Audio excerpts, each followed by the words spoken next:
Hello everyone, Mark Major here. This is the Action Figure-atorium.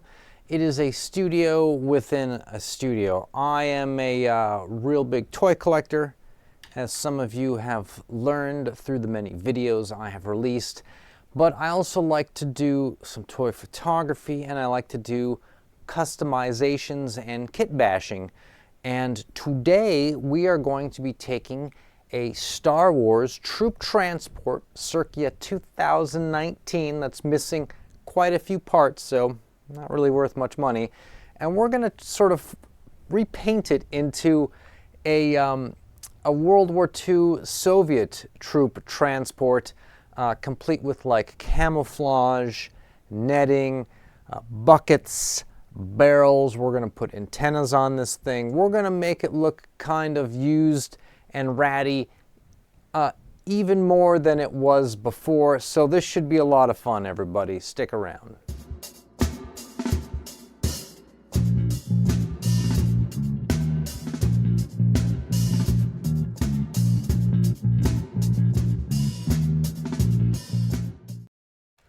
All right, I do have notes prepared for this, not that anyone cares. So let's look at where we start. This is the subject matter. I got this guy for not much money, 10 bucks plus some shipping. You can put 3 guys on each side. You can put 2 guys in the little command center there. This is a little bit soft. It's a little bit out of focus, but as it comes around, you'll be able to see it a little better. It already looks pretty good. It already looks pretty, pretty beat, pretty worn. The way they do Star Wars stuff is very much influenced by World War II. And Star Wars has been sort of labeled as kind of diesel punk, which is a period that comes after steampunk. It's sort of between World War I and World War II, sort of a Kriegmaschiner, war machines, guys in mechs, but they're big, heavy, like boilerplate type mechs. And this is just kind of more of that. What I'm going to do is I'm going to be adding essentially 3 layers of camouflage to this. So switch to the next part in the series here. This is after I have added 1 layer of brown, kind of a mud brown I would call it. I'm also trying to give the Soviet team a real kind of reddish brown copper look to all of their gear, as opposed to the Germans that I'm trying to give them sort of like, a kind of a cold blue, gray, sort of style to their stuff. Red versus blue, but kind of play it out in those 2 colors. So you're going to need to want to stick to browns and reds. So that is why the next color I have added is this sort of reddish brown. I think this really sells the kind of Soviet aspect to it. Now, the Soviets didn't actually put that much camouflage on their tanks and jeeps as much as the Germans did. They were really into camouflage, not so much with a lot of the Allies, specifically the Soviets. But on occasion, they would trick their stuff out, and it was pretty kind of, I've looked at photos, it was kind of psychedelic. So here it is. This is it on the spinner. I think that's called a Lazy Susan. You can see it's got kind of a cowhide look to it in a way, and I think they would be proud with that. You can see also on this that I'm missing lots of parts. The back door is gone. The little doors on the side where the troops go in, those are gone. The doors that allow people into the sort of the command driver's seat and navigator seat, missing those.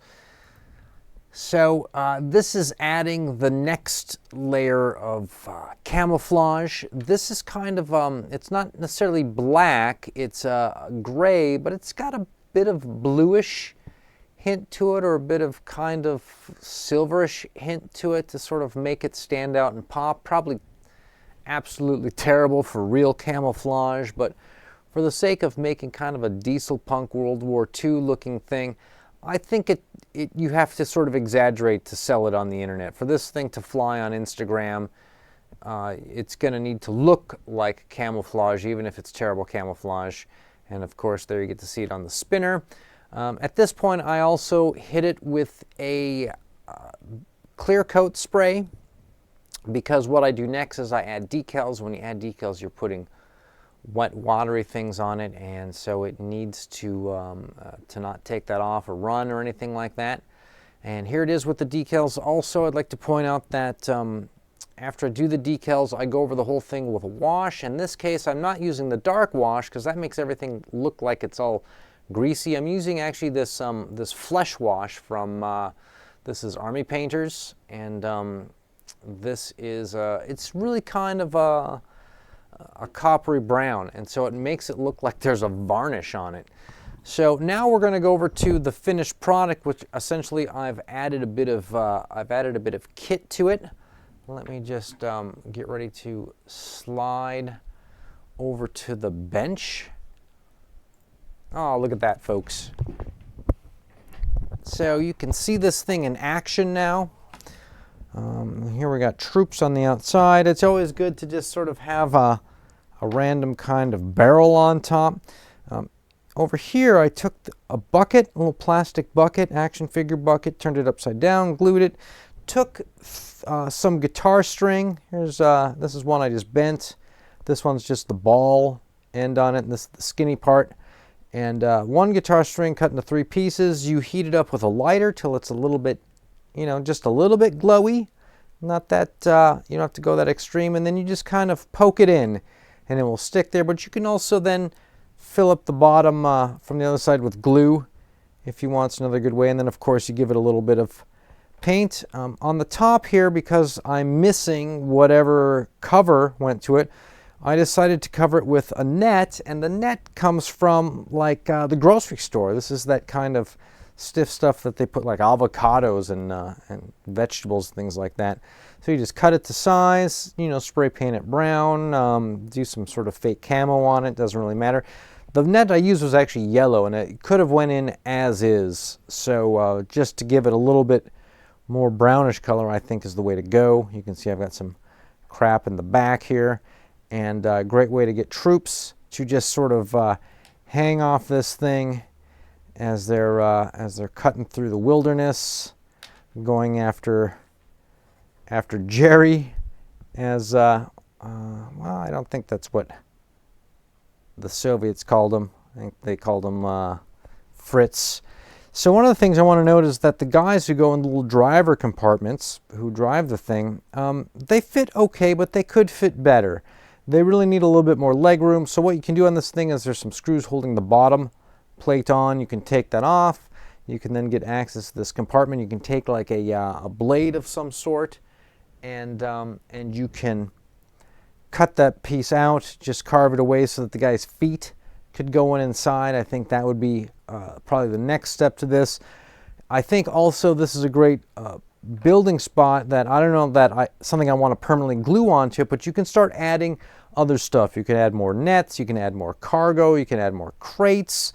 You could probably have some tubes and stuff running up and down to give it kind of a little bit more futuristic look if you wanted to. I think that might be kind of cool, but to just sort of start with this as a platform is going to be pretty clutch for the Red Star Army, because they've been kind of lacking in my little, Gangs of Stalingrad 2023 war. I did some speeder bikes that I turned into some German flying bikes called Fliegenrands.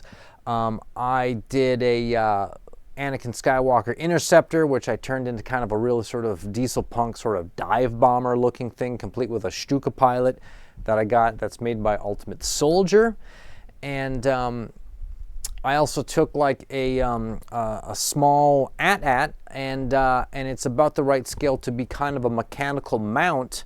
And so I turned it into a kind of a robotic mule that someone actually sits on, and it carries a bunch of like ammo and crates and things like that. And of course the guy can ride it into battle. And so the Soviets needed some shtick too. They were lacking a little bit. So I picked them out this, and it looks real junky and ratty, and I think it's going to be absolutely perfect. So If you can, I would love it if you guys went over to the Instagrams, and you can find me there at Action Figuratorium, and photos with this thing will be popping up all this week, and it should be kind of fun and wacky. So with that, I'll catch everybody on the next one.